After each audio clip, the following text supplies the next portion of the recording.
And let's not choose between Russia and the West. And she is definitely not a shrewd political operator. Plakhatnyuk as a personality is history. Political talks are frozen. We don't talk about political settlement, but we are blocked by the problems we inherited. Today, Foreign Policy Council Ukrainian Prism is launching a new format, Prism Guest Expertise. Within this format, we are going to discuss topical issues of international relations, bilateral relations of Ukraine with its neighbors, and other important actors in the region. And our first guest today is Andrei Popov, former Vice Minister of Foreign Affairs of the Republic of Moldova, well-known Moldovan diplomat, journalist, and politician.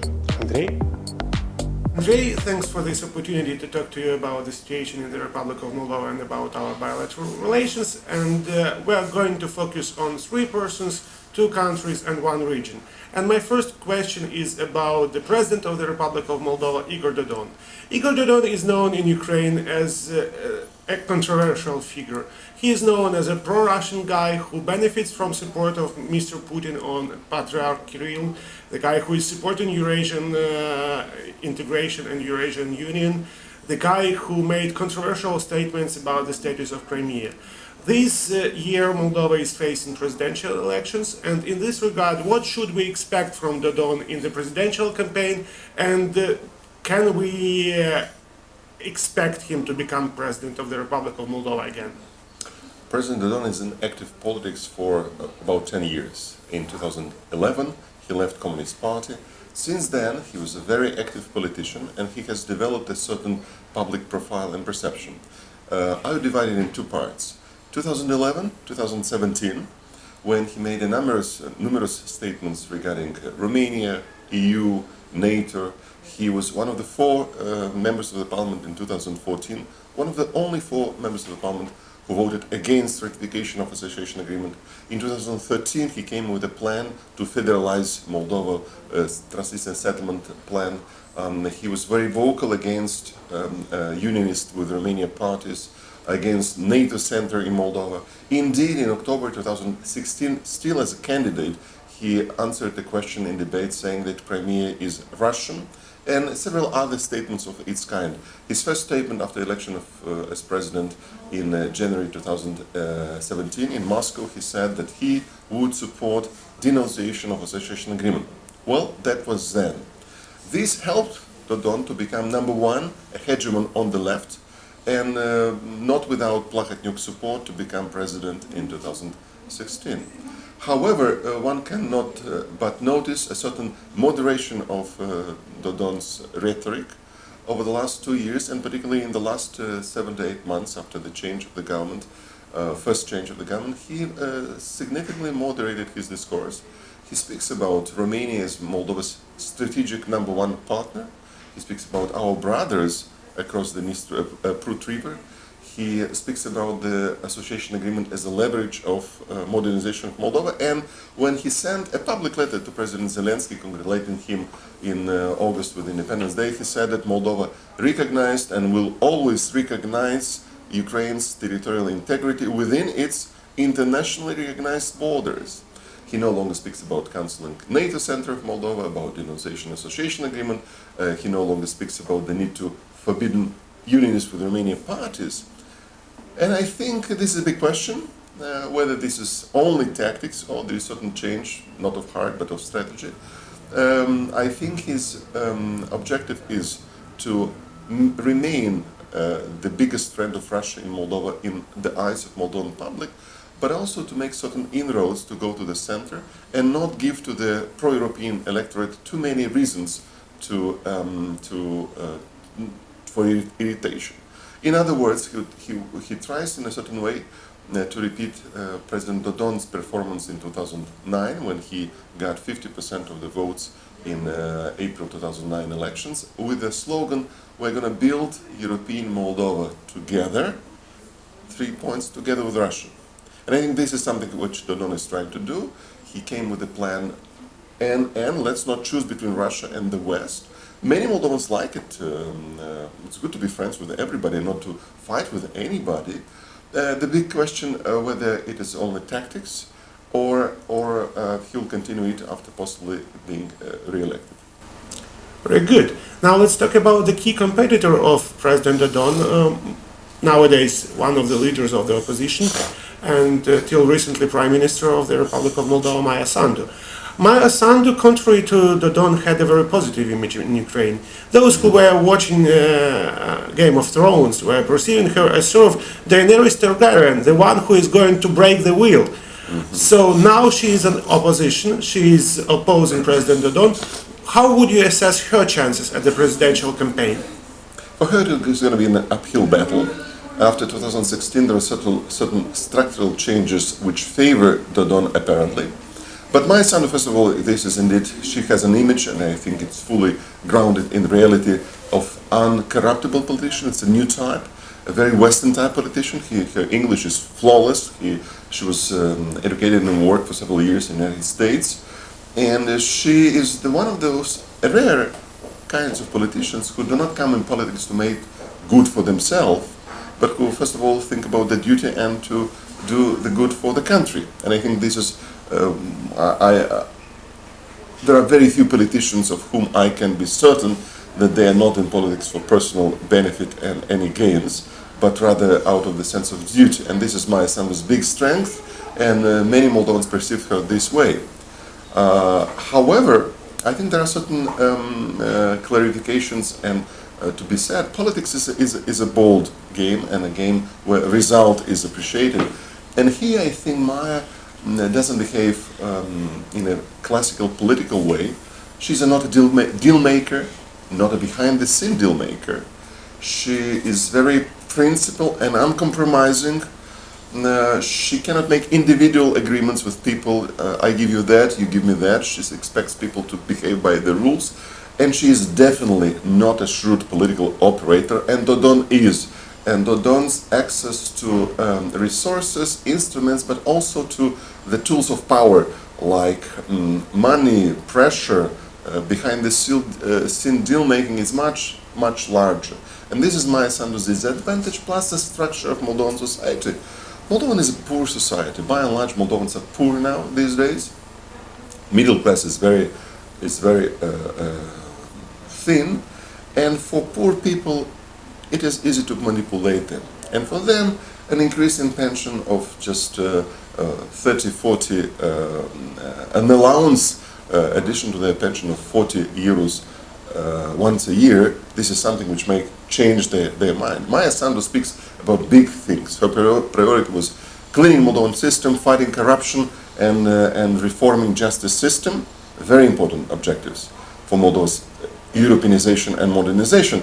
But for ordinary Moldovans, these are some abstract concepts, much less understandable than salaries, roads, pensions, infrastructure, things about which President Dodon is talking day and night. He is traveling the country, he is trying to tell people, listen, we have finally a cohesive government cooperation between President, Speaker and Prime Minister. And I'm not terribly optimistic about Maya Sandu's chances. She has chances, and her biggest chance is that she is being supported by urban, educated, pro-European people who are much more active. And the question is whether she'll be able to mobilize them in such a way for them to expand her support in the grassroots. When you were talking about money, about behind-the-scene negotiations, about power, I immediately recalled another surname of Moldovan politics, Lokhotniuk. So currently, this Moldovan tycoon is out of country, and but still people are wondering where is he, and people are wondering, is there any chance for his empire to strike back? Is there any chance for Plahotniuk's revenge in the Republic of Moldova? No, I am confident Plahotniuk as a personality is history. It's a closed chapter. He left in a very, how to say, in a way which totally contrasted with the image of strongman which he cultivated. He exposed hundreds of people who supported him and whom he forced to support, assuring them that he will provide cover for them. And then in 1 minute, he fled the country, and these people who stayed, many of them are very disappointed and disheartened about him. No, Plahotniuc is gone. He has certain marginal inertial influence in certain clouds, but I think Mr. Dodon is very skillful in taking over certain power blocks of the Plahotniuc system and subordinating them and realizing them and expanding his control by just providing new cover to the people who used to serve Plahotniuc. He's apparently in U.S. No confirmation, but several days ago, United States State Department announced that he is designated and he is basically persona non grata in the United States. To my knowledge, he has filed an asylum case, but there are no examples when people who would be designated by the State Department as perpetrators of corruption and prohibited from getting a U.S. visa would receive a positive response from asylum requests. I think it's a matter of weeks or months until this case will be rejected. Of course, he is supported by very good, well-paid lawyers in the state. They can drag on for months and months eventually this investigation, but the outcome is he will not be able to stay in the U.S. He was prohibited from entering to Switzerland, where his main European residence is, but he is also national of Romania and Russia. With Russia, it's clear case. There are two criminal cases against Plahotniuc in Russia. Romania has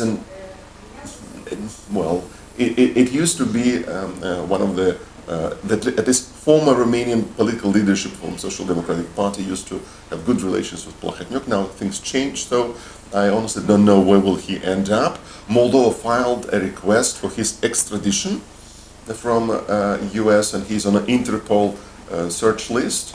There is a case being developed against him, his involvement in the banking fraud. Basically, as for the Plahotniuc's personality, his history. What about the system of informal and formal power? This is a different question. People often compare Dodon and Plahotniuc. There are similarities, but there are more differences. The biggest difference that Plahotniuc was not a public politician. He would never, ever had a live interviews, only some recorded statements with no questions. I don't recall in years any journalist approaching and asking Plahotniuc a question. He was a shadow politician, deal maker, a strong man behind the scene. While Dodon is a public politician, and for better or worse, he was elected formally as president by the people, 52% in 2016, and he is a very experienced public politician, supported by certain segments of Moldovan society. I think about 1/3 is his core electorate. He tries to expand it without losing this pro-Russian nostalgic core. He tries to come to the center, and this is the name of the game, whether he will succeed without losing his old core in the left, to move to the center in order to get 50% plus in presidential election, and then most importantly in parliamentary elections when they will come. And my assessment that the game will be first have presidential elections and then to try to force early elections in which either single-handedly or in a coalition with a friendly party, why not current prime minister can be playing the role of the locomotive to get majority. And my fear is that for now president is behaving like a president of a diverse country as Moldova. Yes, his travel is almost exclusively to Russia. Even today. Even today, he was not received bilaterally. Imagine this, in 3 years of his presidency. I think only once in Hungary, but for sure, last 2 years, 2019 and 2018, he paid 0 bilateral visits to the west of Moldova, and this was unprecedented. We always had visits either to Romania or to Hungary or to Germany, so Italy, Austria. So in past, we didn't have in 30 years, 2 years when president would not travel bilaterally west to Moldova. And not a single Western head of state would visit Moldova in the last 3 years. This is something. This tells a lot about type of politics. But at least now he is trying. And coming back to what I said, my question is that what will happen after let's say he will win elections again, and I think he has a better chance at Sandu, though it is not guaranteed. Whether afterwards, when he will have enough power, he will not come back to his previous president, Dodon, clearly pro-Russian, and trying maybe to solve Transnistrian conflict on the Russian favorite model. This is a big question. It's too early to say now. That's my another question, Transnistrian conflict and Transnistrian settlement. In Ukraine, there are a lot of fears that the process of Transnistrian settlement may create precedents for Donbas settlement, which will be not very positive for Ukraine, which will be very tricky for Ukraine, because having a pro-Russian or relatively pro-Russian president, Moldova may agree on some concessions which are currently unacceptable for Ukraine. And that will create arguments for our Western partners. If Moldova did it, why Ukraine cannot do it? So can you tell me what should we expect from the process of Transnistrian settlement and what can be done to prevent negative scenarios for Ukraine? Honestly, I don't think one can speak about any precedents. The conflicts are very different, and there are so many factors which distinguish Transnistrian conflict, which is a protracted conflict for 30 years, from the war in the east of Ukraine.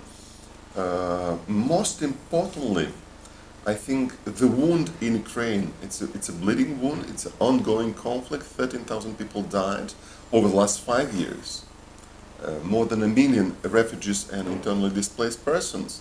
While in Moldova, there's a heated-faced armed conflict which lasted basically for 1 month in June, July 1992. About 1,000 victims, a lot, but 1,000 is not 13,000. And things after the end of the conflict, after the July 1992, except one incident when one person died, there's not a single casualty, neither wounded nor killed. So from this point of view, it's a different world. Moldova and Chisinau and Transnistria, let's say, which is legally part of Moldova, but de facto Moldova cannot control situation in Tiraspol, we managed to maintain a lot of ties. Many Westerners, but also people in Georgia and Ukraine are surprised that we maintain almost all team sports: handball, football, volleyball, basketball, joint competition. Transnistrian teams play with Moldovans, and if they win, as football teams often do, Tiraspol Sheriff is the most distinguished Moldovan football team. They play in the European Championship on Moldovan quarter, and before the game starts, Moldovan anthem is being voiced. And this is something which is a good example of how strong the connections are. Eurovision was several over the last 3 years, twice Transnistrian musicians from Tiraspol won Moldovan selection for the Eurovision and participated in Eurovision. But beyond this culture and sport, social affair. All Transnistrians have access to Moldovan health care system without paying for the budget. Students, documents, we have no restrictions on travel in Transnistria. Thousands of Transnistrians work on the right bank and commute. Many areas. In Donbas and Ukraine, things degraded in this respect in terms of interconnectivity, breakage of contacts, of total de facto wall in 5 years, much more than with Transnistria. Sorry for this comparison, but we promote the policy of confidence building engagement without, of course, recognition. this is not guarantee for settlement. This is not guarantee for settlement. It will not lead automatically to settlement, but I think in our case it creates a better context should other factors get ripe, should international context be appropriate. I think it will be easier to glue together two parts. While in Ukraine, what I'm seeing with, and I'm very delicate because I see it's like an open wound here in Ukrainian society, only to cool down, to get away from this atmosphere of clash, it will take a lot. Now with President Dodon, he, in 2013, he came with a plan when he was a leader of the small, at that point, Socialist Party. And then, when he did it, it was that he had only 3 members in the parliament. And it was a plan on federalizing Moldova, very, very close to the Cossack proposed plan. This plan is still an official plan of Socialist Party on their website. As I'm told, Dodon never, however, since 2016, Dodon never repeated the word federalization.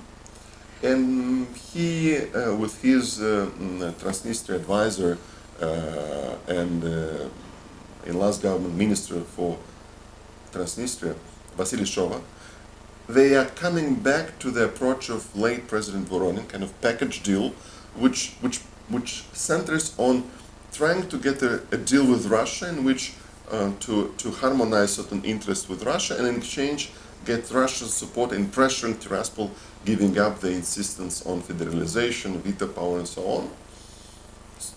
No progress so far. Political talks are frozen. We don't talk about political settlement, and I think it's good. I think the context is not ripe. Moldova is too weak, and I agree with the policy of Maya Sandu, of previous government, that premature settlement of Transnistrian conflict without first making Moldova proper, stronger and functioning state will weaken us, not strengthen us. But I cannot rule out that given the fact that Moscow seems to be tired of supporting Transnistria, and the support, particularly after Russia-Ukraine war, is more complicated. It's more complicated for Russia to project its power and influence and resources to Transnistria. Plus, gas supply is under question mark for future, and this is a basis of Transnistrian survival. I think Russia is. I think it's true that they are not happy with current leadership, which Russia perceives as business-oriented and not ideologically driven. I think Russia might conclude in future that it's good for her also to solve it in a way. And in this respect, the question whether President Dodon will be able to deliver and whether he will be able to fight for Moldovan interests with Russia. My final question is related to our bilateral relations between the Republic of Moldova and Ukraine. There are many problems in the bilateral relations, as well as there are many promising initiatives. But the question is, what is number one problem which, from your opinion, has to be resolved first? I think number one is for the leadership of the two countries to realize that there are more opportunities which are being blocked because of the inability of leadership and officials to close the post-Soviet chapter and open a new chapter of two strategic partners who joined by so many interests: European integration, regional security, Black Sea, energy, regional cooperation, Transnistrian conflict settlement. There are so many things, infrastructure, environment. There are so many things which unite us in the 21st century, but we are blocked by the problems we inherited, not blocked totally, because many difficult issues were solved, but still there are issues related to property, to the functioning of the Novodnestrovsk hydro, power plant and barrage and hydro complex, environment, and finalization of property exchanges, and demarcation of the border has not yet finished. And I look at Slovakia and Czech Republic, which used to be for many years be part of the same country, Czechoslovakia. They separated in January '93. It took them 5 years to split the army, the border, the property, to close all this chapter and start to build. In our case, and I was, to recall, from 2009 to 2013, I was for 4 years Deputy Minister of Foreign Affairs, and one of my most complex files were relations with Ukraine. I traveled in 4 years 15 times to Ukraine and participated in many negotiations, and we managed to break through then by closing the chapter of Palanka, Moldovan duty and responsibility based on our bilateral border treaty, which we should have accomplished in November 2001. It took us 11 years, actually 10 years, to finalize it. This unblocked relations. We managed to achieve progress in joint border control, in modernizing some customs posts, in regional security, in Transnistria file.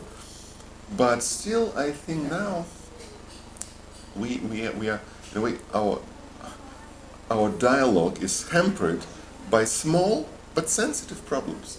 And I think Ukraine should realize that for Moldova, ensuring environmental interests and ensuring that energy and economy and business will not trump and disregard environmental concerns is very important. So for us it's existential, because 80% of our water supply comes from Dniester River.